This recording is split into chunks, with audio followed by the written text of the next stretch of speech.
Hey guys, I'm back. And again, by request of Blue 1076, we are going to look at Stellaris Invicta, the prologue to the Greater Terran Union. Now, I have a confession to make.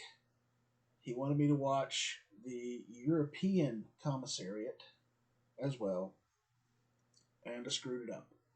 And I don't want to give you guys anything subpar, so I hope, Blue, you'll forgive me, but I'm gonna maybe skip that one, or maybe just come back to it later because I just did it, or thought I did it and messed it up. So I hope you'll forgive me for that. But anyway, on with the Greater Terran Union. I don't know that much about Stellaris or Stellaris Invicta. I understand this is something unique to the Templin Institute, the Stellaris Invicta. It looks like a really interesting game, but I don't know anything about it. But I am intrigued by the lore of it. So Disney Plus, Hulu, and ESPN Plus now bundled together. The greatest stories and characters, the largest advertising. Let's see what we got.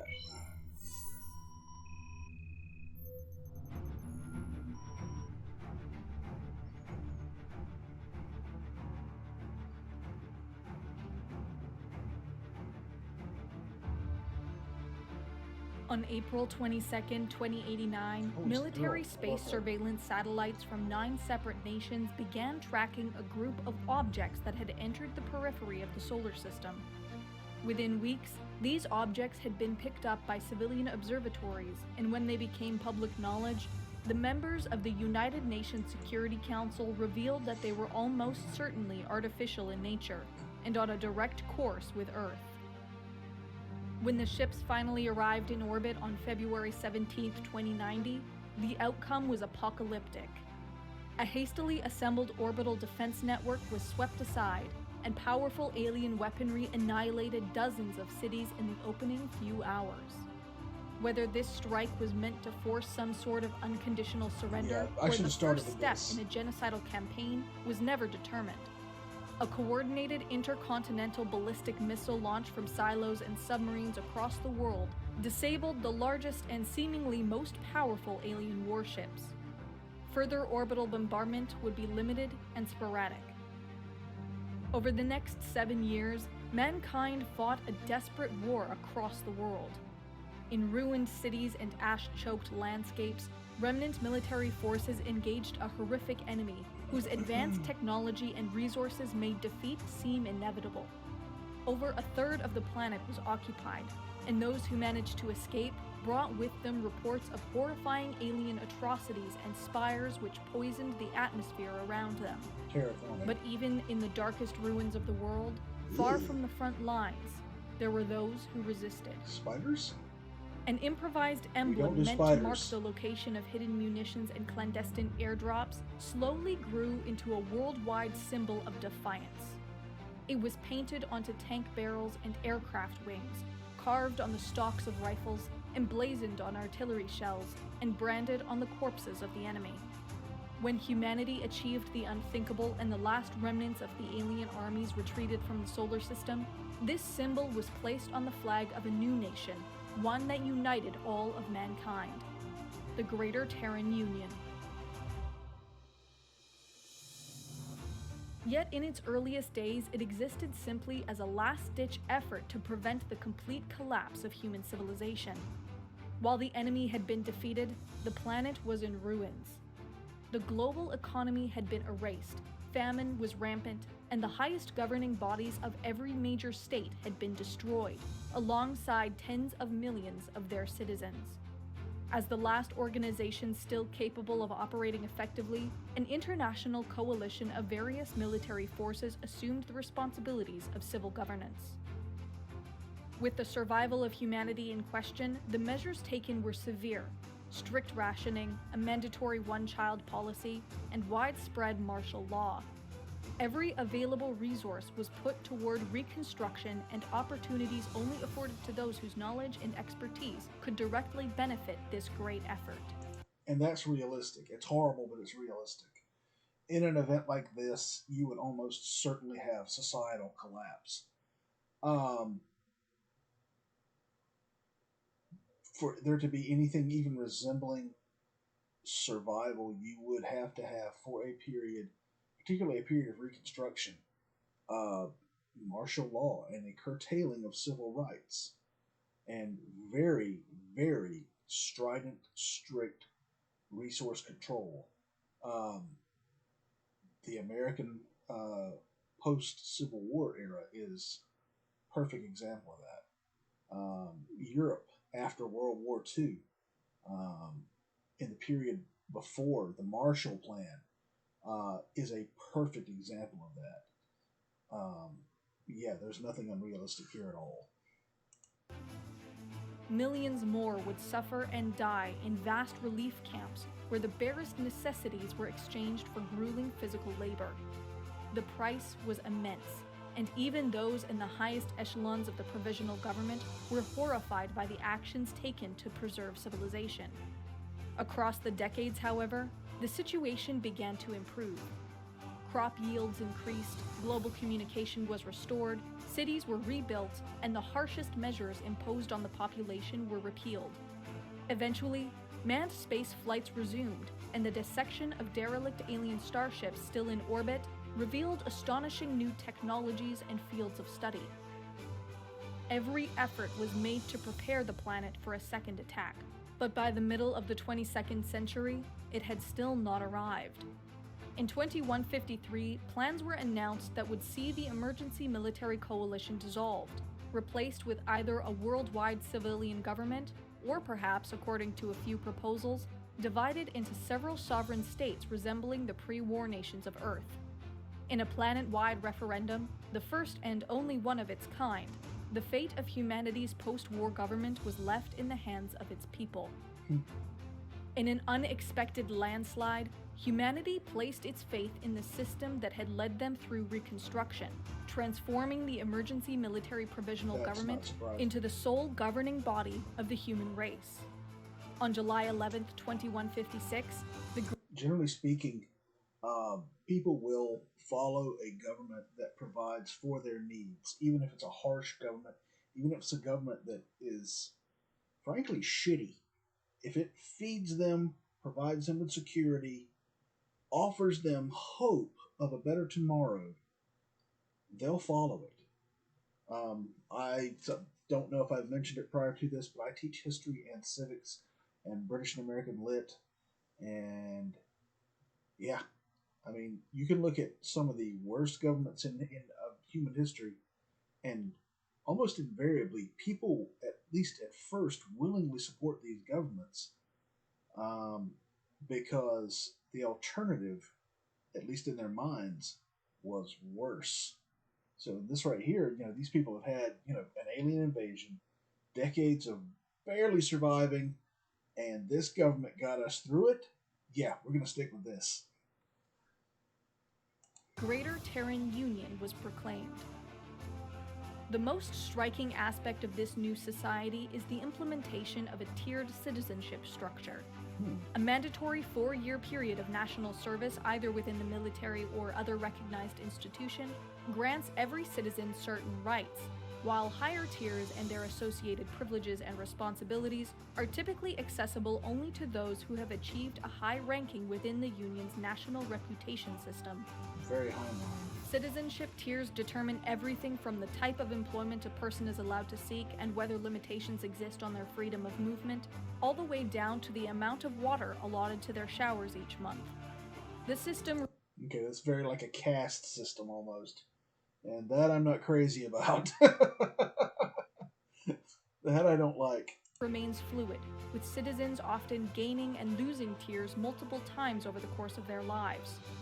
A reduction in a citizen's tier is one of the most common sentences for minor crimes, with usually specific criteria assigned for its reinstatement.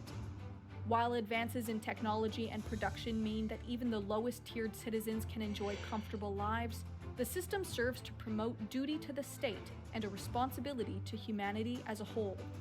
It also acts as an effective tool used to combat wastefulness or corruption, albeit at the expense of personal liberty. The predominant status of the military within the Union citizenship structure means that almost every position of authority is held by individuals who have either completed their service or remain a part of the armed forces, with rare exception.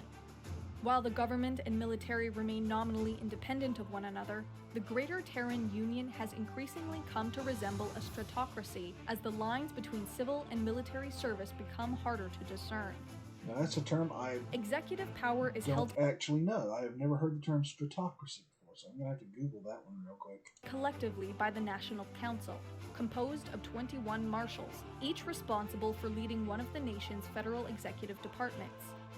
Criticism that this council has been too slow to respond to time-sensitive issues and too weak to lead the powerful federal bureaucracy has led to the appointment of a High Marshal, a position accorded the status as first among equals and granted special representational duties. Marshals are typically appointed to serve a 20-year term, although various circumstances can result in longer or shorter periods of service. Legislative powers are held by the National Assembly, a unicameral body that has grown to become almost ceremonial in nature, having rarely rejected a government proposal in its history. While a de facto single-party state, various opposition parties approved by the Greater Terran Union maintain nominal representation within the Assembly, although all must remain subordinate to the national interest. Both the National Council and Yeah, no, I don't like that. Yeah, that's basically one-party system with state-approved factions. It sounds like that sounds like Communist China or Russia or the Soviet Union. No. I'm definitely understanding the commissariat part now. Assembly are headquartered in London, owing to that city's status as one of the first major metropolitan areas restored in the post-war era. London also serves as the regional capital of the Albion Commissariat, one of 17 administrative divisions established across the world. These commissariats roughly correspond to the borders of pre-war nation-states, such as the United States of America or the European Federation, while others govern large sections of the world in such a way never before achieved. A principal goal of the commissariats is to foster and promote the cultural dimension of worldwide integration, in which pre-war nationalist, religious, sexist, and ethnic divisions are eliminated. While no single language has been granted official status, Arabic, Chinese, English, Hindi, Russian, and Spanish are predominantly used in internal affairs. Proposals for a single global language have occasionally been made, without success as of yet. The state's policies emphasize a diversity of identity combined with a commonality of values with individual practices and beliefs tolerated, so long as they do not conflict with the core tenets of the nation. The ability for every citizen to participate in the civil and political apparatus of the state without discrimination or repression is one such tenet. Not in the pursuit of any utopian ideal, but rather in the pragmatic belief that natural talent which might benefit the human race must be supported regardless of who possesses it. The most critical element of the Terran state is the armed forces, which retains the ability to assume direct control over the nation in the event its civil leadership were killed or incapacitated. Sounds like you pretty much got Land it already. Force Command remains the largest and primary branch, responsible for the operational readiness of the nation's conventional ground forces. A wholly mechanized army, it utilizes a combined arms doctrine in which an enemy's forward defenses are broken by overwhelming force, at which point fresh, uncommitted mobile operational reserves are sent to exploit the strategic depth of an enemy front. Air Command is the second largest branch, dedicated to achieving air and space superiority as well as facilitating rapid global mobility and strategic bombing. Advancements in aerospace technology has seen the deployment of Air Command assets across the solar system, typically unmanned satellites and drones, but also manned squadrons and picket ships. Smallest among the major services is Fleet Command, which maintains a largely automated armada of ballistic missile submarines that continuously circle the globe in anticipation of a second alien invasion. As developments in space continue and larger ships are constructed in orbit, there have been renewed calls to transition the service into the Terran Union's Space Warfare branch and the creation of a separate maritime service. Land, Air, and Fleet Command all maintain their own separate component services, including specialized naval and orbital infantry, as well as distinct special operational forces. Units across all three services have inherited the traditions and customs of previous armies and units from across the globe, resulting in an eclectic military culture. While the supreme goal of the military, and by extension the Greater Terran Union, has been to defend Earth against any further attack, in recent years a new objective has been declared. Advanced technologies have pushed the boundaries of human expansion, and the devastation wrought across the Earth has left an insatiable need for raw materials and resources. Already, the first mining and research outposts have been established across the solar system, and construction has begun on a wave of starships that will depart for distant worlds. A generation of sacrifice and hardship will soon be rewarded, for as mankind prepares to embark on the greatest journey in its history, it marches towards this uncertain future united in purpose and determined to never be caught unprepared again. Every wonder encountered shall be utilized, every terror overcome. And when those responsible for the murder of millions are found, every injustice will be repaid 100 and then 1,000 times over. The entire galaxy will know that they came to the wrong neighborhood and knocked on the wrong door. Which is probably why we don't have encounters with aliens to Disney begin with. Plus Whoa! Hulu and ESPN Plus team up. Oh my god! Epic Stories. The largest streaming TV library. Sorry about that, guys. In Stellaris Invicta, the Templin Institute guides the Greater Terran Union into an uncertain future, one you can influence. Every Saturday, we'll live stream our progress on our Twitch channel, and viewers and patrons will have the opportunity to vote on decisions, help name planets, ships, leaders, and more. If you missed the live stream, you can catch up on what happened when the stream is published the next day to the Templin Archives channel. Then, once a month, we'll produce a video like this one, detailing everything that's progressed in the Greater Terran Union's struggle to achieve galactic supremacy. The first live stream of Stellaris Invicta begins 1 hour after this video has gone live. We hope to see you among the stars. Well, I am intrigued. It actually sounds like it's a pretty good game. I like RTSs. RTSs are my thing. I don't know if I would play it and stream it for you guys or put up videos of it because you didn't seem to care too much for my Battletech videos. So maybe that we won't be doing that, but maybe I could play it and give you guys a review of it. But yeah, I should have watched this first because this was much more in depth and it gave me a much better idea of the greater universe of Stellaris Invicta. All right. Okay, I'm going to move on to the United Americas Commissariat, and I'll probably come back around and do the European Commissariat. I might try to do that tonight, or I might do it tomorrow. I'm not going to fail you, Blue.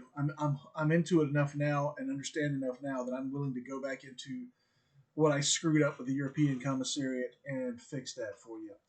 All right, I will be back momentarily. You guys stick around.